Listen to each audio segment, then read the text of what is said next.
Assalamualaikum warahmatullahi wabarakatuh.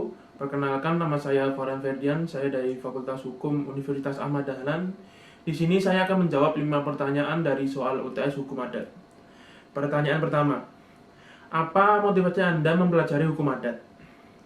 Motivasi saya, hukum adat merupakan hukum asli Indonesia yang menjadi sumber hukum tidak tertulis dan tumbuh, berkembang, dan dipertahankan dengan kesadaran hukum masyarakat karena peraturan-peraturan dapat menyesuaikan dengan keadaan masyarakat. Oleh karena itu, saya mempelajari hukum adat karena memiliki ciri khas khusus serta memiliki nilai yang mencerminkan kehidupan masyarakat. Pertanyaan kedua, jelaskan sejarah perkembangan hukum adat.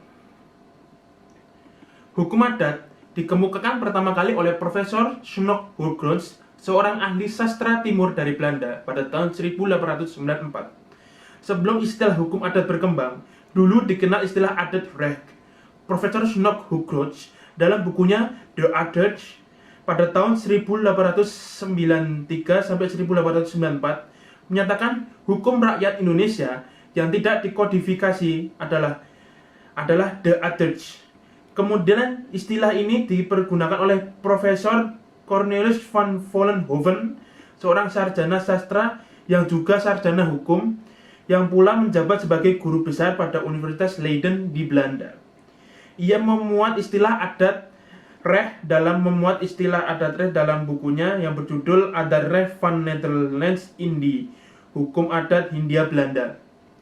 Pada tahun 1901 sampai 1933, perundang-undangan di Hindia Belanda secara resmi mempergunakan istilah ini pada tahun 1929. Dalam Indische Staatskleding, peraturan hukum negeri Belanda, semacam undang-undang dasar Hindia Belanda, pada pasal 134 ayat 2 yang berlaku pada tahun 1929, dalam masyarakat Indonesia, istilah hukum adat tidak dikenal adanya. Hilman Hadikusumo mengatakan bahwa istilah tersebut hanyalah istilah teknis saja. Dikatakan demikian karena istilah tersebut hanya ditumbuh dan dikembangkan oleh para ahli hukum dalam rangka mengkaji hukum yang berlaku dalam masyarakat Indonesia yang kemudian dikembangkan ke dalam suatu sistem keilmuan. Dalam bahasa Inggris, dikenal juga istilah adat law. Namun perkembangan yang ada di Indonesia sendiri hanya dikenal istilah adat saja untuk menyebutkan sebuah sistem hukum yang dalam dunia ilmiah dikatakan hukum adat. Pendapat ini diperkuat dengan pendapat dari Muhammad Rashid Magis Datuk Raju Penghulus, sebagaimana dikutip oleh Profesor Amura. Sebagai lanjutan kesempurnaan hidup selama kemakmuran berlebih-lebihan karena penduduk sedikit bimbang dengan kekayaan alam yang berlimpah ruah, sampailah manusia kepada adat. Sedangkan pendapat Prof. Nasru menyatakan bahwa adat Minangkabau telah dimiliki oleh mereka sebelum bangsa Hindu datang ke Indonesia dalam abad ke-1 tahun Masehi. Kemudian Prof. Dr. Muhammad Kusno, SH, di dalam bukunya mengatakan bahwa istilah hukum adat telah kemudian dipergunakan seorang ulama Aceh yang bernama Syekh Jalaluddin bin Syekh Muhammad Kamaluddin Tursani pada tahun 1630. Prof. A. Hashim mengatakan bahwa buku tersebut karangan Syekh Jalaluddin merupakan buku yang mempunyai suatu nilai tinggi dalam bidang hukum yang baik. Pertanyaan ketiga, kenapa hukum adat muncul sebagai tuntutan Sumpah Pemuda? Pilihan hukum adat untuk dijadikan alat pemersatu yang diputuskan dalam Kongres Pemuda pada tahun 1928 itu bukan tidak beralasan. Pengalaman sejarah penjajahan bangsa ini diperkuat dengan pemberlakuan sistem hukum kolonial. Inilah salah satu alasan mengapa hukum adat itu menjadi bagian yang penting yang muncul sebagai isu yang dibahas dalam Kongres itu.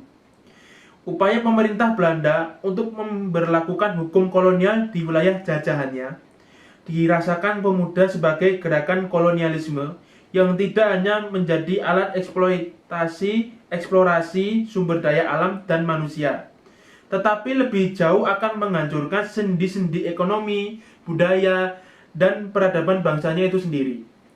Salah satunya adalah dengan tujuan untuk membuka peluang yang lebar bagi masuknya modal swasta Eropa ke wilayah jajahannya. Di samping itu, untuk menekan berbagai pergerakan rakyat memperjuangkan kemerdekaan negerinya melalui hukum yang represif. Salah satu upaya yang dilakukan pemerintah Hindia Belanda ialah melalui penerapan azas konkordasi, yakni pemberlakuan sumber hukum yang berlaku di negara Belanda untuk diberlakukan juga di wilayah jajahannya, yakni hukum pidana, hukum perdata, hukum acara perdata, hukum acara pidana, hukum dagang, dan lain-lain. Politik hukum yang mereka tempuh adalah melalui instrumen persamaan hak, pernyataan berlaku, dan tunduk sukarela yang kesemuanya diberlakukan sebelum tahun 1928. Namun tidak mudah bagi pemerintah kolonial untuk menggantikan sistem hukum yang sudah ada yang dianut oleh masyarakat Indonesia. Pertanyaan keempat, bagaimana dasar hukum legitimasi hukum adat di Indonesia? Dalam perkembangannya, pasca terwujudnya NKRI, pengakuan dan perlindungan yang diberikan oleh negara terhadap hak masyarakat hukum adat mengalami degradasi. Berbagai kebijakan yang dilakukan oleh pemerintah dengan orientasi pertumbuhan ekonomi dan modernisasi menjadi salah satu faktor terpinggirkannya hak masyarakat hukum adat. Kebijakan pemerintah yang mengeluarkan izin hak pengelolaan hutan kepada swasta telah mengakibatkan penebangan hutan tanpa perencanaan matang dan tanpa memikirkan dampaknya untuk generasi berikutnya. Masyarakat hukum adat dengan berbagai keterbatasannya tersingkir dari hutan, dan hal ini menyebabkan menurunnya tingkat kesejahteraan masyarakat. Secara normatif, beberapa peraturan perundang-undangan telah mengamankan adanya pengakuan dan perlindungan untuk masyarakat hukum adat, meskipun implementasinya belum seperti yang diharapkan. Pasal 18B Undang-Undang Dasar Negara Republik Indonesia tahun 1945 sebagai hasil amandemen pertama UUD 1945 menyatakan bahwa negara mengakui dan menghormati kesatuan-kesatuan masyarakat hukum adat beserta hak-hak tradisionalnya sepanjang masih hidup dan sesuai dengan perkembangan masyarakat dan prinsip negara kesatuan Republik Indonesia yang diatur dalam Undang-Undang Ketentuan Pasal 18B UUD 1945 diperkuat dengan ketentuan Pasal 281 Ayat 3 UUD 1945 bahwa identitas budaya dan masyarakat tradisional dihormati selaras dengan perkembangan zaman dan peradaban.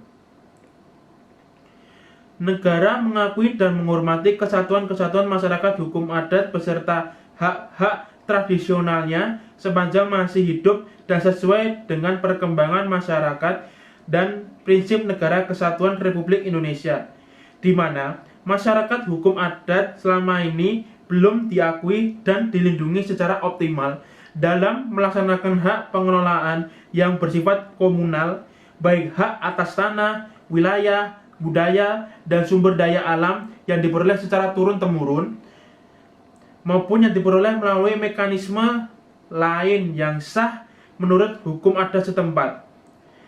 Belum optimalnya pengakuan dan perlindungan hak masyarakat hukum adat yang bersifat komunal mengakibatkan munculnya konflik di masyarakat hukum adat sehingga menimbulkan ancaman stabilitas keamanan nasional, serta pengakuan dan perlindungan hak masyarakat hukum adat dalam peraturan perundang-undangan saat ini belum diatur secara komprehensif, sehingga perlu diatur secara khusus dalam suatu undang-undang. Berdasarkan pertimbangan tersebut di atas, perlu membentuk suatu rancangan undang-undang tentang pengakuan dan perlindungan hak masyarakat hukum adat. Pertanyaan kelima, apa kelebihan hukum adat dibanding sistem hukum lainnya? Hukum adat adalah sistem hukum yang dikenal dalam lingkungan kehidupan sosial di Indonesia dan negara-negara lain seperti Jepang, India, dan Tiongkok. Hukum adat adalah hukum asli bangsa Indonesia. Sumbernya adalah peraturan-peraturan hukum yang tidak tertulis yang tumbuh dan berkembang dan dipertahankan dengan kesadaran hukum masyarakat.